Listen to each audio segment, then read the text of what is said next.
I work all the time trying to find wines that I unfortunately have to taste all of them before I ship them out. I won't send you anything that you won't love. And if I love it, I'm sure you'll love it too. And what I also do is I write a newsletter every month that comes together with your box of wine, and it explains about the winemaker, the winery, the source about the bottle, the grapes, how it was made, and also its connection to the Bible. If it was in a certain area of Israel, or next to Mount Hebron, or in the tribe of Menashe, or if it was produced right in the region where the battle between David and Goliath happened. I write to people and they understand that this was produced, off the Sea of Galilee at an elevation of 800 meters. And I talk all about these things. So when you're sipping your wine, you're sitting there sipping wine, you're reading my newsletter and you're thinking, wow, you kind of, it's as we call in Hebrew, a chavaya. It's kind of a mind trip that you have there sitting with your wine and you're reading about it. And you kind of imagine yourself sitting there in Israel, enjoying the Mediterranean breeze while you're sipping your wine with your cheese and your whatever your dinner is. But it really is. I really aim to create an experience that people will really love and enjoy while they're drinking their wine.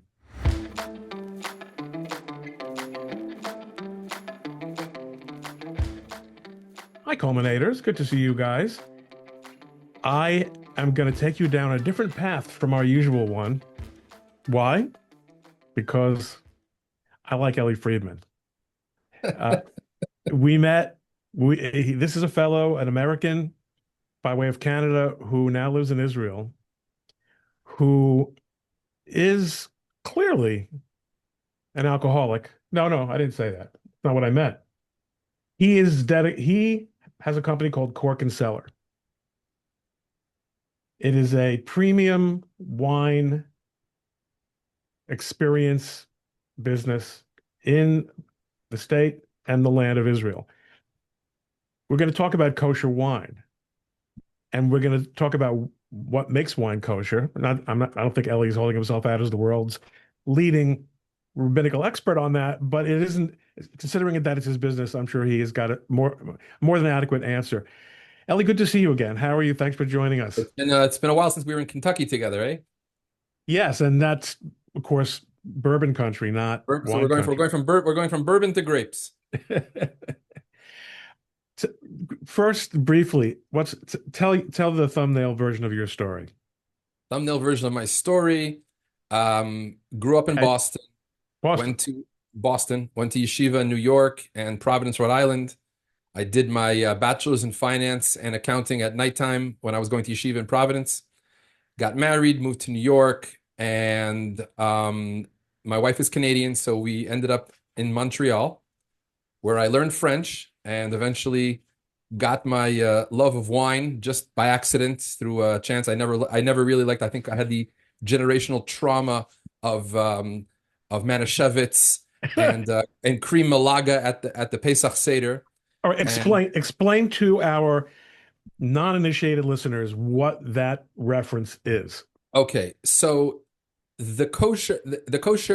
any market in the world is I would say dominated by consumer demand. Up until the late 80s, there was no real demand for kosher wine, quality kosher wine, so no one was producing it.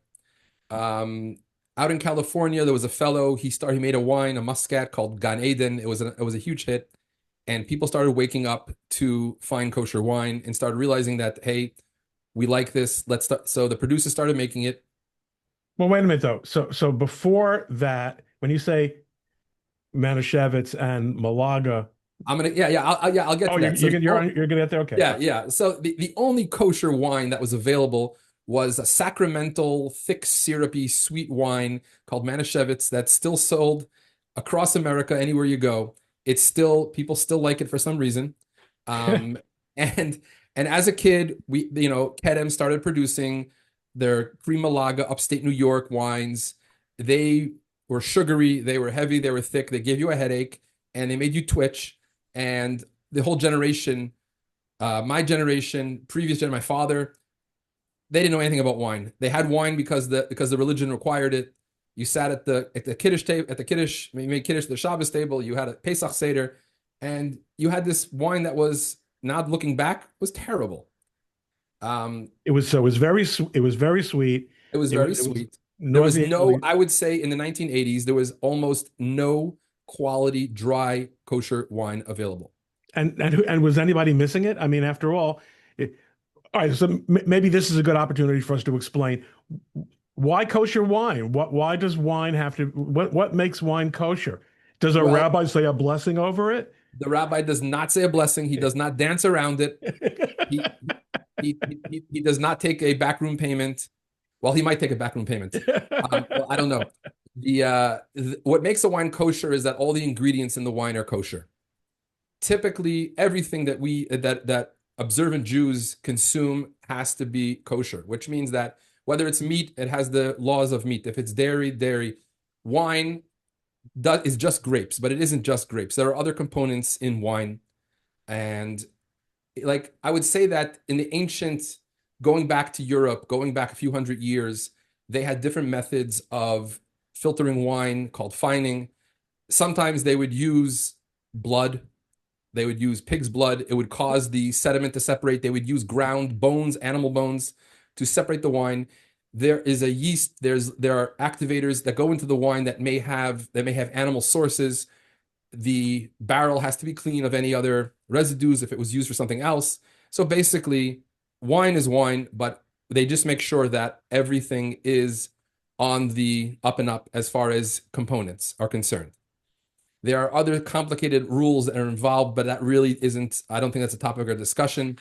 Um, Besides for that, wine, in order to be kosher, people have been trained to check to make sure something is kosher. So people go down, they go to wineries, either they have their own winery or they go to a non-kosher winery, and their rabbi comes in and cleans everything out and says, okay, everything that's going into this run is kosher. He puts his stamp on it, and we have kosher wine. The consumer late in the 80s, the 90s started saying we want good wine, so the market started producing it. Israel was still in its infancy. Israel had great terroir for producing wine, but they still weren't doing it because the country was still figuring things out, You and the use a market. wine term there. Great terroir. That's not a Hebrew word. It's a Terroir is French a word. French word which means Deutsch. land, Right. or territory. Let's say it comes from the word territory. Yeah, right. And they just, Israeli technologically, they might be in the high tech today, but back then it was the kibbutz, it was the farmers. They were very old school. They produced good wine in very small batches. It wasn't commercially, let's say their sanitary requirements were not up to par, their standards were up to par, and there wasn't really much coming out of Israel. France was far more advanced, but there wasn't anyone really producing French wines because, like I said, the market didn't really demand it. That's when everything exploded. The Herzog family from Kedem, I'm sure you're familiar. Their wines are everywhere. They're some of the top wines in the world today. They got things going in California, and they're amazing. They're absolutely amazing over there. Their wines are award winning. Their wines are tremendous. Wine quality is has a lot to do with the age of the vine, meaning that after vine grows, it starts giving you grapes, and if it's a new vine, it's not strong enough to really put out the serious quality that wine needs, especially if you want to keep your wine and age it. Now, wine is unlike Scotch or bourbon. Wine, we call it young when it comes out of the barrel. Now, it ages in a barrel, a French oak barrel, for let's say 6 months for a white wine or a rosé, up until maybe even 2 years for a red wine. Once that happens, it gets bottled. Okay, once it gets bottled, if it's a quality wine that came from quality grapes, quality vines, that wine will continue to improve in the bottle.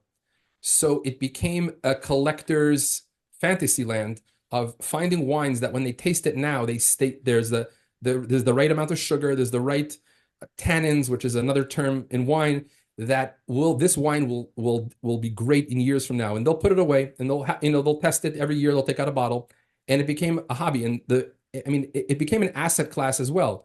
People have, they might buy art, they might buy real estate, or wine has become a tremendous asset class for investors, because when a great wine comes out, when a winery has a good name, they'll have, let's say they'll sell their bottle for $100. The next year that their next harvest comes out, that new bottle is now $100, but the wine from last year that now has a year in the bottle will now move up in price. It can go up 5, 10, 20, 30%, especially during great years where the weather was great and the rain was great and all the factors come together. Every year is different, that's for sure.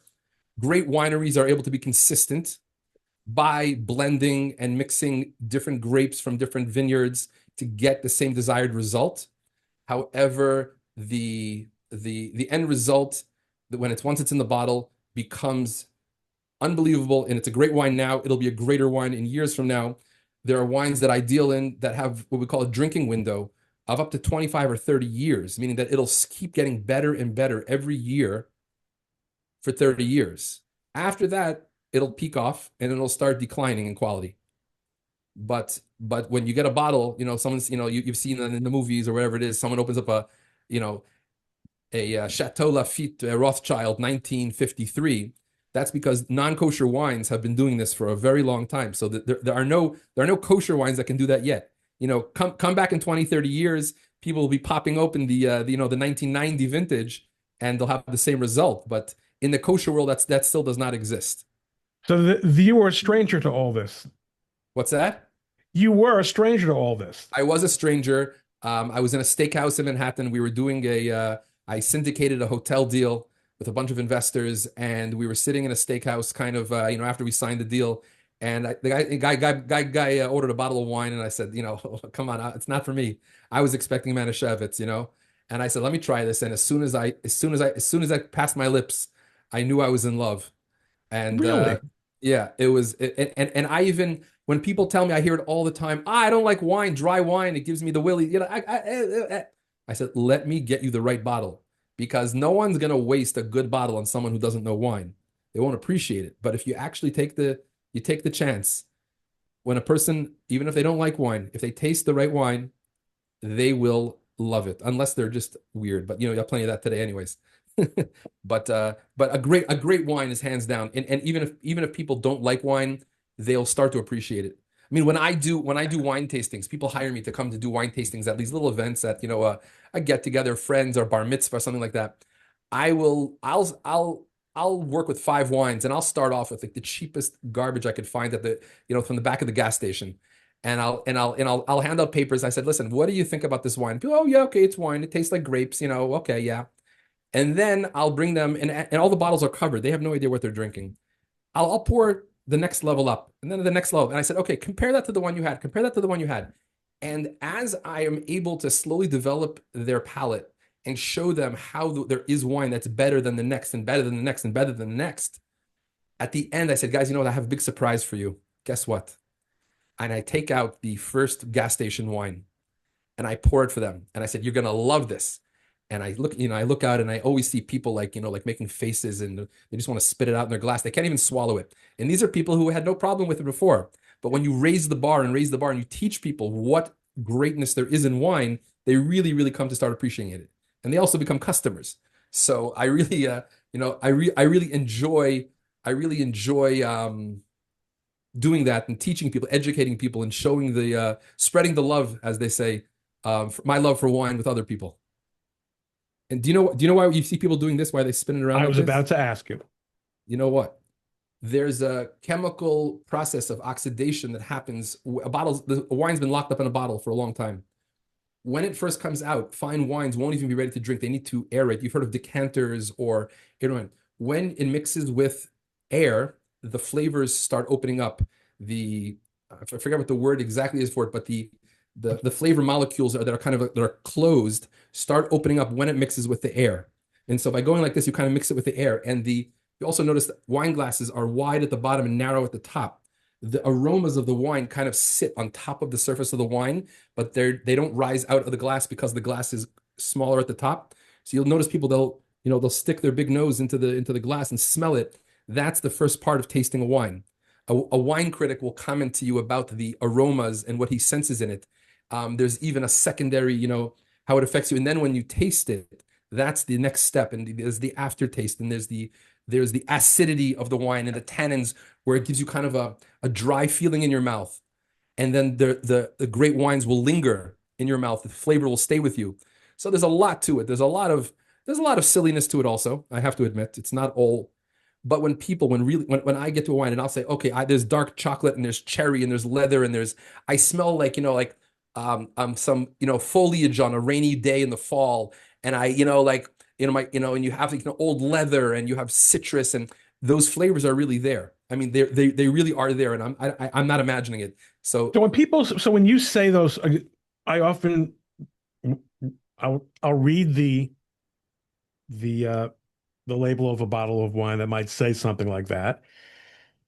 And I always think I think I used to wonder, well, how would those flavors get into a bottle of wine? These are analogies. In other no, words, no, they're not analogies. but we know there's no chocolate in the wine, there's no leather in the wine. So what does that mean? Let me ask you're a religious Jew, right? So You've read the Torah. that's my official position. You've read the Torah, right? I have, yes. Okay, and after the Jews left Egypt, how did they eat? What did they eat? They ate manna from heaven. Manna from heaven. Now, I know I'm sure you heard when you were a little kid, they taught you in school that it was miraculous. It could taste like anything you wanted. Right. I believe that that's an analogy for grapes, and I believe that the greatness of wine is that all of the minerals, where all of the fruits and the leather and the chocolate and everything we talk about grow from the ground. I believe that they're inherent in grapes as well. And when you have a fine wine, when you pick out the best wines, that those flavors are definitely inherent from the minerals in the soil that are taken care of through the vines and go into the grapes. I don't think if you eat a banana, you'll ever taste citrus and chocolate. I think that wine is special. In Judaism, wine has its own blessing. There is something next worldly and godly about wine. That's why we use it at a wedding. We use it at the Shabbat table. We use it on the holidays. Wine is special, and I'm not gonna say it's a spiritual fruit, but it has properties that are unheard of anywhere else. I mean, I really believe that. I think that those properties are really in grapes, and I'm not just imagining it, and neither is anyone imagining it. Is that something that you like? Have you ever looked into that? Whether on the science part of it, or whether what you're saying? I mean, that sounds like a good, as we would say in I yeshiva, haven't. a good I shot. haven't. I never questioned it. I enjoy it every day, almost every day. I'm not an alcoholic. I don't question it. I know it, so I don't look further. I'm sure there is a scientific basis for it. I don't think that I'm the only one who says this, and I don't think that millions of people who taste all these flavors in their wine are imagining it themselves. It's real.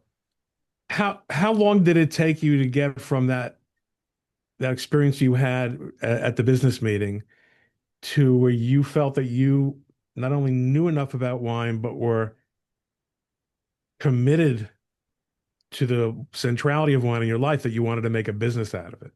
Well, the first thing is that it took years and it took a lot of education. I didn't take a W set. I didn't become a sommelier.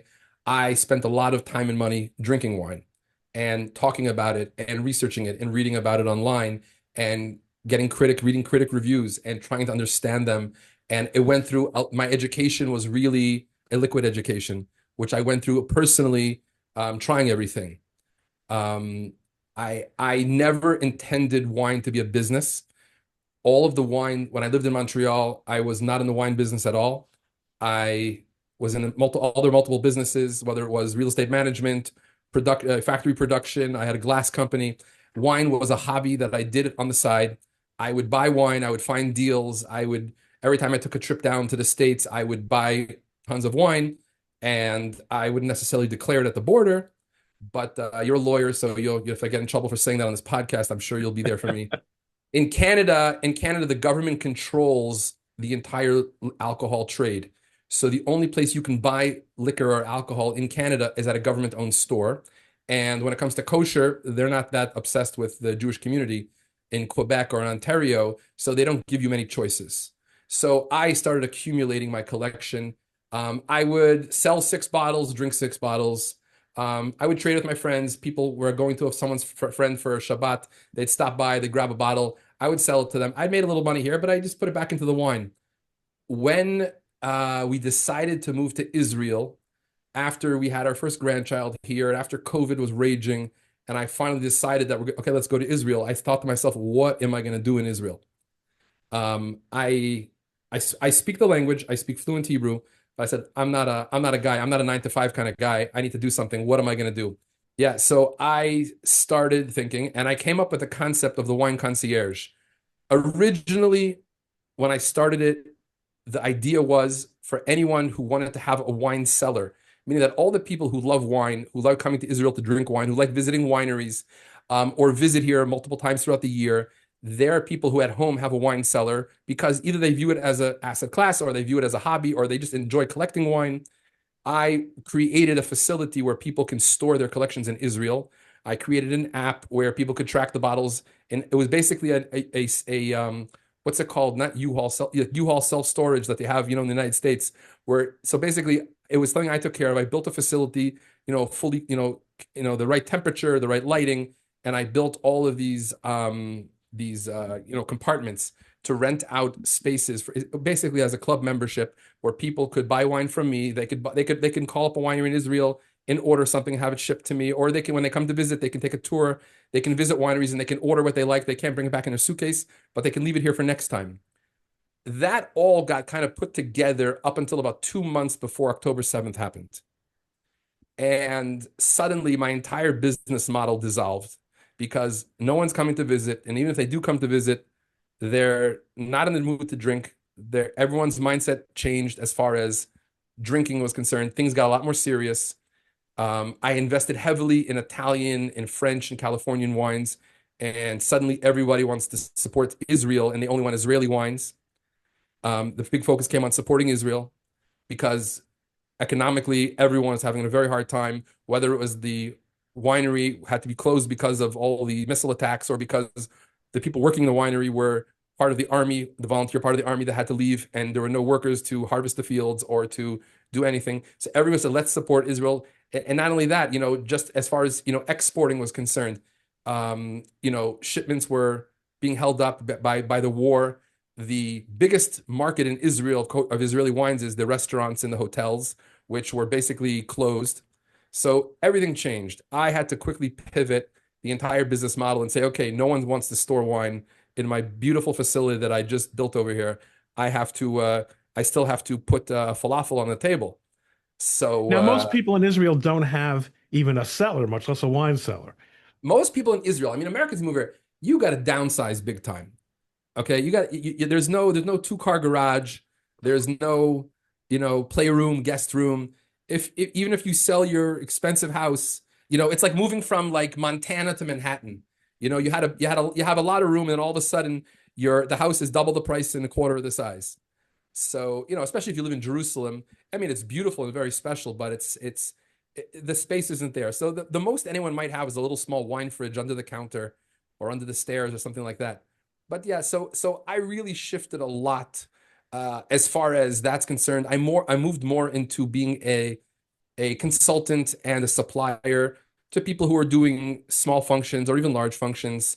Like I said, doing wine tastings, just trying to keep busy and keep the supply moving, keep the business moving. And then I would say about a year ago, I figured out how to ship to the United States. I'm after making Aliyah, after moving to Israel, I said I don't want to do paperwork for the rest of my life. And there's a lot of red tape here. There's a lot of old world systems here, and just doing anything is just like a lot of paperwork, just a hassle. And I just wasn't really interested. I had a customer who came here from the States who came to visit, do a wine tasting at my cellar, and he says, listen, Ellie, I want to go shopping. I want to just, and he walks around and he starts shopping. And he spent about, I don't know, $35,000. And he says, listen, I need you to ship it to New Jersey. So I said, I can't ship it to New Jersey. I said, what are you drinking? So he says, listen, I'm going to leave you with my phone number. If you can figure out how to ship it to me in New Jersey, I'll send you the money. So I very, very quickly figured things out. I very quickly figured things out, and I feel like I found a really amazing channel to export legally with someone who has an old liquor license in the United States who's allowed to import it. And really, the wine that I send is not going to sit in stores or shelves. It's not doesn't have all of the requirements, but it's basically going to private people. It's going straight from the winery to the people. And we figured it out. It's all So that's what I started doing. And people who spend that kind of money don't come in every day, honestly. And I started, obviously I always keep my mind open. And I get a message from Omaha, Nebraska, from a fellow on Facebook. And he says, "Hey man, I love Israeli wine. I love Israel. And I've ordered wine online. I'm just looking for, new experiences. Could you think you can get me some wine at my door every month, a box of wine? What do you think about that?" And I said, "That's a great idea. I definitely can do that for you." And I started thinking, I said, there might not just be one person who wants to do this. There might be a lot of people who want to support Israel, who like Israeli wine, who are interested in getting things that they can't buy in the States. And that's where my latest venture, the Cork and Cellar, Wine Club, was born. And right now, that's really my main focus here in Israel is contacting. Oh, I see you going on the website there. If you scroll down, there's when it says more info. That's just the way to join. But if you look further down, there's a lot of information, and there's a beautiful, if you click on learn more, there's a beautiful infographic that was made by Brian Wallace. And this goes through the whole background of Israeli wines and everything that's involved, and why a person should drink Israeli wine, and where the value is, and how special it is. And that's the idea that I'm really promoting right now. The wines that I send to my clients are not sold at all in the United States, meaning that if you are a client of mine and you open up your box, you and only the other clients that I have are the ones with that bottle of wine in the United States. These are not available on any website in America. And that's where I'm at right now. And I'm very excited about it, the feedback that I get. And, I get a lot of requests once, people get the wines from me. Can I get more? Can I order that? I have a fellow now, as a member of my club. He's getting married in December. He wanted me to put together a beautiful box of wine for his pre-wedding party, and if asked me if I could send it to him. And like I said, I enjoy wine. I enjoy making people happy. I enjoy sharing that love and getting, finding, in the United States, so many people that want that. And, it's like a win-win. I guess they support Israel and they get delicious wine in return. Imagine making a donation and winning a prize. So it's kind of like, although this is not a donation, So you're the really club is get, working out. You people have been the, interested in that. the club is working out. It could always work out better. It could always work out better, to be honest. People could always, more people could always join. I guess, people have to understand also that I'm sending quality wine. It's not cheap. It's not a cheap, if you're getting it every single month, it's $395 a month, but you're getting you're getting a whole bunch of wine, and you're getting it every month. The logistics that I have to go through to get it safely without spoilage, especially in the dead of the winter or in the heat of the summer, the expenses that we go through. We also thank God for your President Trump put a 15% tariff on everything coming from Israel. So that adds to the cost. And obviously that's something that I've eaten. I haven't changed my prices at all based on that. I fully believe that hopefully that tariff will go away, and I haven't raised my prices. It's something that I've eaten myself over here. But yeah, it's I definitely would love if more people saw the beauty in that. And it's not for everybody. It's definitely for people who are successful, who enjoy their wine, who enjoy collecting wine. And frankly, some of my customers come to Israel often, and instead of having to search around all of Israel visiting wineries, they use my club as a discovery tool to find out which wines they like and which ones they don't, so that when they come here, they can explore them further. Meaning that every month they're getting the different wines that they've never heard of before, so they get to really discover more without leaving their couch. So that when they do come here, they're able to, enhance their visit. What percentage of your customers are North Americans versus Israelis? All my customers in this club are Americans. I would say that the demographics, only half of them are Jewish. The other half are totally not Jewish, but they are, whether they're evangelical Christians or, um, You don't have to declare your religion when you sign up. So, Right. but these are people who appreciate Israel, appreciate what Israel does for the world on the world stage and what Israel has gone through. And they, frankly, it's a good product. You don't have to just support Israel. It's a great product. And these Israelis, they figured out all the high tech. They figured out your cell phones and pacemakers and everything else. The same scientists are innovative, and they figured out how to engineer the final product so that it is super delicious, and it is an award winner on the world stage as well. So it's really something special that I every day get to share with the world.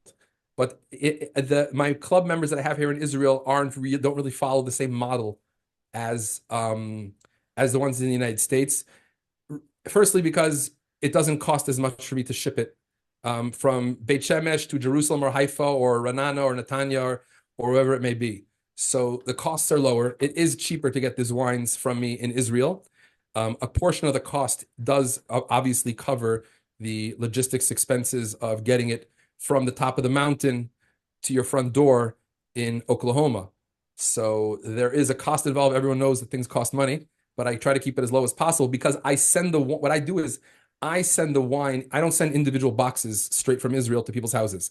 I send the wines in bulk to a wine distribution center that has liquor licenses across the United States.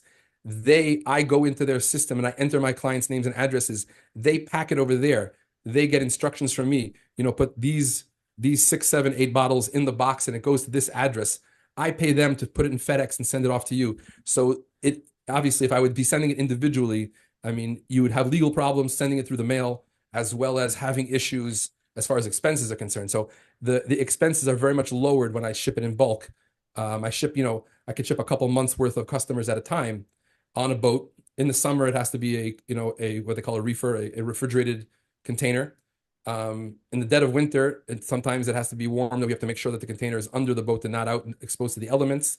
The other two halves of the year, it goes fine. There's no issues. I think since I started, I had one experience of one bottle that someone said to me they didn't taste right to them, and obviously it was immediately replaced with another bottle. But I haven't had any issues as far as that's concerned. But it is a very fragile product as far as temperature is concerned. Your wine can't get hot. You can't freeze it. You can't keep it out in the sun. So it's a fragile product, and it has to be treated accordingly. Is there anything you're working on? Anything that any new innovations that we should be looking out for from Cork and Cellar?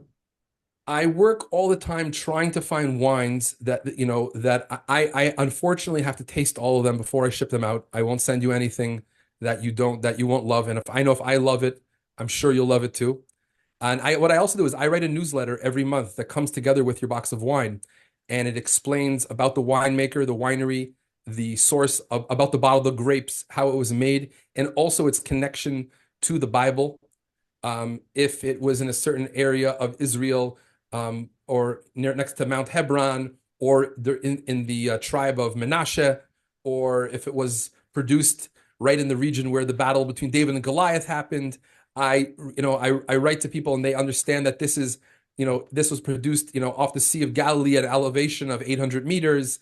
And I talk all about these things. So when you're sipping your wine, you're sitting there sipping wine, you're reading my newsletter, and you're thinking, wow, you kind of, it's as we call in Hebrew, a chavaya. It's kind of a mind trip that you have there sitting with your wine and you're reading about it. And you kind of imagine yourself sitting there in Israel, enjoying the Mediterranean breeze while you're sipping your wine with your cheese and your whatever your dinner is. But it really is. I really aim to create an experience that people will really love and enjoy while they're drinking their wine. Has Cork and Barrel come come onto the radar of the non-Jewish wine world? The concept, well, I mean, the non-kosher. Do you mean the Did I say non-kosher Cork and wine? Barrel? I meant Cork and Cellar, obviously. Cork and It's Barrel okay. is Just don't call the me one. late for dinner. Yeah, right. No, I'm sorry. I interrupted your answer. No, I mean the non-kosher world of wine. Like I said, about half Right. of my customers are not even Jewish. They are Oenophiles. So what I would say is that, yeah, people, you don't have to be Jewish or Israeli to like Israeli wine and to appreciate it. like I said, there are many award-winning wines here, and on the world stage, I don't think it's definitely not as prominent as French or Italian or Spanish wines are. Just because of the volume produced. I mean, you could look at tons of grapes that are picked. I mean, Israel is the size of New Jersey, whereas France is this massive country with multiple regions of wines that they've been doing it for hundreds of years. So it's not it. Like I said, Israel is in its infancy as far as in the wine world, but I don't think so. I'm not looking for a lot of attention. I'm just looking for a few customers. All right, well, maybe this will help you get a few customers. I do think that a lot of people will find it very interesting to see how an American uh, found a niche in a business like this in a time when there's money in the observant Jewish community and a demand for kosher wine that didn't exist when you and I were kids. Yeah. Um, you've I'll tell you what, I'm feeling jolly. Anyone who joins because of this podcast, I will give them a free month of membership. okay. Okay? All right, folks, you heard it. You heard Go to that. That's go to that's worth corkandseller.net. Just Google Cork and Seller. that's It'll worth get, $395. that's That's how much I want you to join. that is pretty exciting. And wait, I'm assuming you want a kickback. That's okay. Well, okay, we'll talk about it. Why would Don't you take think that? don't believe anything I'm saying. I'm under the influence. That's the first thing to discredit the witness. Ellie, great talking to you and learning about what you're doing.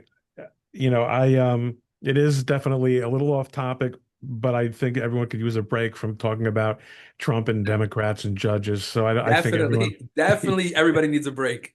Everybody needs a wine break. I wish you a continued success. Let's stay in touch.